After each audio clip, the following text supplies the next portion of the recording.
अगर एक बड़े घर के कुछ निवासी इस कदर नफरत फैला देते हैं कि घर का हिंसा में जलना तय हो, और फिर घर को जलने से बचाने के लिए अगर बड़े भाई को बंधे हाथों से और दुख के साथ घर का बंटवारा कबूल करना पड़े, तो इस बंटवारे के लिए जिम्मेदार कौन?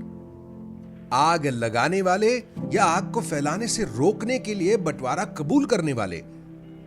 भारत के विभाजन की कहानी भी कुछ इसी तरह है। हिंदू महासभा, आरएसएस और मुस्लिम लीग ने अपने आप को स्थापित करने के लिए दशकों तक इतनी नफरत फैलाई कि बंटवारे के अलावा कोई रास्ता ही नहीं बचा। महात्मा गांधी ने भारी मन के साथ लोगों की जान बचाने के लिए इस बंटवारे को स्वीकार किया, लेकिन आज उसी महात्मा को बंटवारे का दोषी बताया जाता है। यहां तक कि उनकी हत्या को सही ठहराने के लिए इस झूठ का इस्तेमाल किया जाता है। आइए समझते हैं विभाजन के पीछे का घटनाक्रम। देश के विभाजन जैसे बड़े राजनीतिक बदलाव एक पल में या किसी एक व्यक्ति की मर्जी से नहीं होते, चाहे वो कितना भी ताकतवर क्यों ना हो। ये एक मुल्क के भीतर लंबे समय तक काम करने वाली ताकतों का परिणाम होता है। वो कौन सी ताकतें थी जिनके फलस्वरूप भारत का विभाजन हुआ?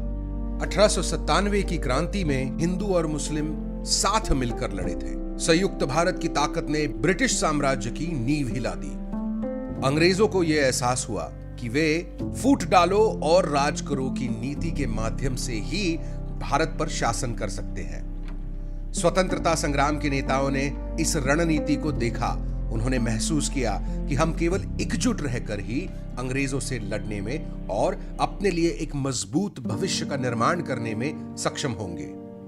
उन्होंने सभी प्रकार की सांप्रदायिकता को ठुकरा दिया, मतभेदों को दूर करने और धर्मों के बीच पुल बनाने का प्रयास किया। लेकिन उनके राष्ट्रवाद का एक दूसरा पहलू भी था। उन्हें पता था कि भारत को सही मायने में स्वतंत्र और शक्तिशाली होने के लिए हमें केवल कुछ विशेषाधिकार प्राप्त लोगों के बजाय हर भारतीय को सुरक्षा, गरिमा और भागीदारी देनी होगी। लेकिन कुछ लोगों को इस समावेशी राष्ट्रवाद से अपने वर्चस्व को स्थापित करने में खतरा महसूस हुआ और उन्होंने इस समावेशी राष्ट्रवाद के मुकाबले में अवसरवादी सांप्रदायिकता को आगे बढ़ाया। उनका लक्ष्य था चुनिंदा लोगों के हाथों में सत्ता बनाए रखना, और इसके लिए उन्होंने अंग्रेजों की ही रणनीति अपनाई। लोगों के बीच एक दूसरे के लिए नफरत की आग पैदा की। हैरानी की बात तो यह है कि इस रणनीति के महानायक स्वयं किसी धर्म को अपना नहीं मानते थे। एक तरफ जिन्हा ने कभी कोई मुस्लिम रिवाज का पालन नहीं किया, और दूसरी तरफ सावरकर ने तो अपने आप को नास्तिक घोषित किया था और गौ सेवा की कड़ी निंदा भी की थी। धर्म उनके लिए सिर्फ राजनीतिक समर्थन जुटाने का माध्यम था, और उनकी एकमात्र रणनीति अन्य धर्मों के प्रति भय और नफरत फैलाना था।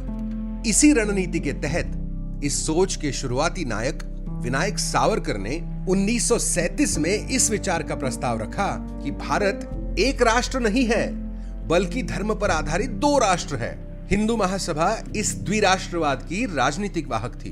दूसरी ओर मोहम्मद अली जिन्ना ने मुस्लिम असुरक्षा का मुद्दा उठाते हुए द्विराष्ट्रवाद का समर्थन किया। उनका राजनीतिक माध्यम था मुस्लिम लीग। लेकिन दोनों धर्मों के स्वघोषित रक्षकों की सत्ता की भूख इतनी तीव्र थी कि सरकार में आने के आसार दिखते ही उन्हें कल के दुश्मन दोस्त नजर आने लगे। दोनों को एक साथ एक देश में रहना मंजूर नहीं था, लेकिन सत्ता की खातिर बंगाल, सिंध और नॉर्थ वेस्ट फ्रंटियर प्रोविंस में एक साथ आकर उन्होंने सरकार भी बनाई। जहां वे निजी तौर पर अवसरवादी थे, वहीं वे सार्वजनिक रूप में सांप्रदायिक थे। उनके शब्दों, आंदोलनों और संगठनों ने हर कदम पर अविश्वास, नफरत और विभाजन के बीज बोए। उनका एकमात्र लक्ष्य अपने समर्थकों को यह विश्वास दिलाना था कि वे दूसरे धर्म से खतरे में हैं और केवल उनकी सांप्रदायिक पार्टी ही उन्हें बचा सकती है। अंग्रेजों से प्रेरित इस राजनीति ने सांप्रदायिक हिंसा और अविश्वास की आग को जीवित रखा। वहीं दूसरी ओर महात्मा गांधी ने लगातार देश को एक करने का प्रयास किया। शायद इसीलिए ये लोग अंग्रेजों से भी बड़ा दुश्मन महात्मा गांधी और कांग्रेस पार्टी को मानते थे।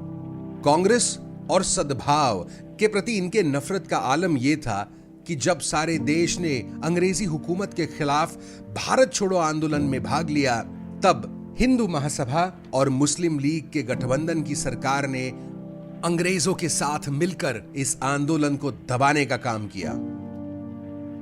जब आजादी करीब आने लगी, तब दोनों पक्षों ने अपने नफरत और बंटवारे के एजेंडे को और तीव्र किया। अंत में सीधी कार्रवाई दिवस पर जिन्हा ने मुसलमानों को दंगा करने के लिए भी उकसाया।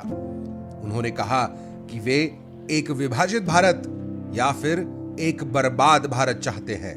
भय और घृणा के इस अभियान की कड़वी फसल अगस्त 1946 की कलकत्ता हत्याओं में लोगों द्वारा काटी गई थी, जिसमें 5000 से अधिक लोग मारे गए।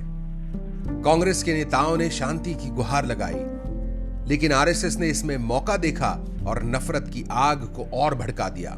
इसका नतीजा 5 दिनों के भीतर बंगाल के नोअखली में हिंदुओं और बिहार में मुसलमानों का कत्लेआम।